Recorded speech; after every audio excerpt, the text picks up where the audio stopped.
اماں، تمہیں نہیں معلوم یہ موبائل کتنا قیمتی ہے؟ تمہارے دور میں تو لوگ خط لکھتے تھے جو مہینوں بعد ملتا تھا۔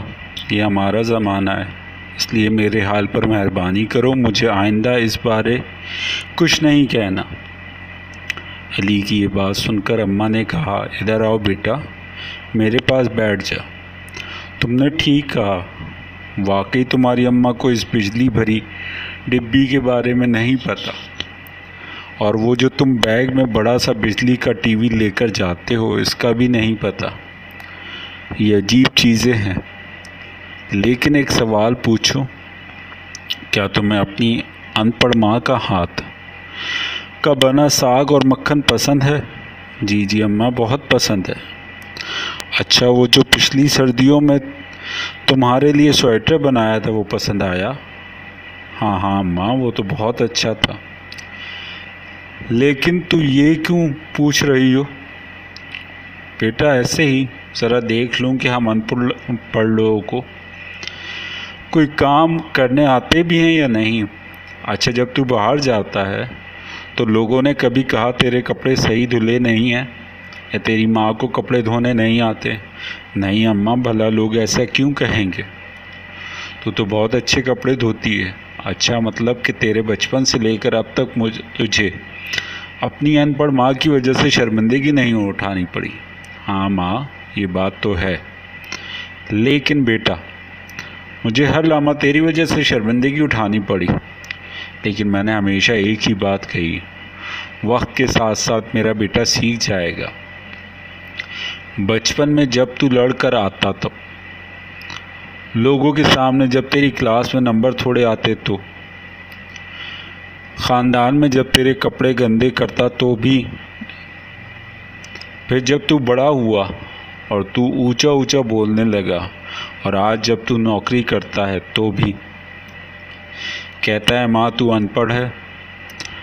دوستوں میں بیٹھ کر تو اور تیرا دوست اپنے ماں باپ کو جاہل کہتے ہیں۔ بیٹا تجھے وہ کام نہیں آتے جو مجھے آتے ہیں، اور مجھے وہ کام نہیں آتے جو تم کرتے ہو۔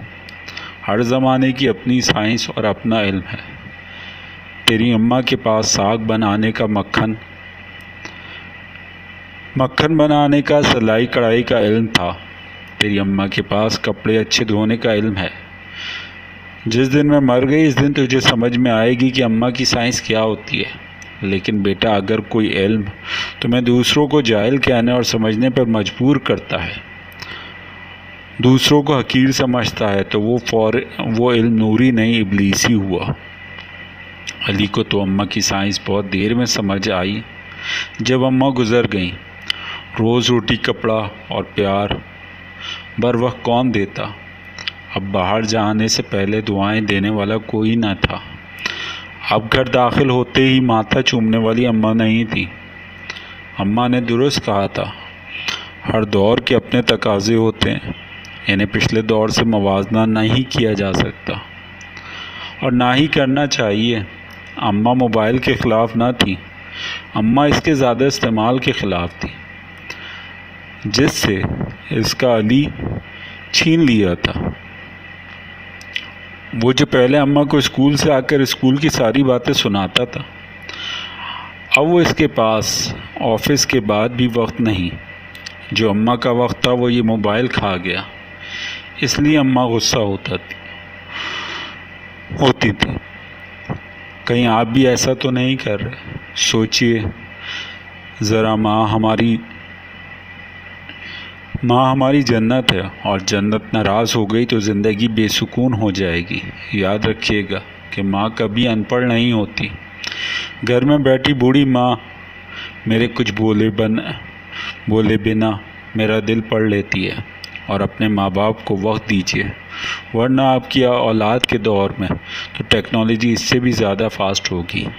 سوچئے، غور کیجیے، اور بات اچھی لگے تو اس کو زیادہ سے زیادہ شیئر کیجیے، تاکہ ہم اپنی جنت اس دنیا میں ہی کما سکیں۔ شکریہ۔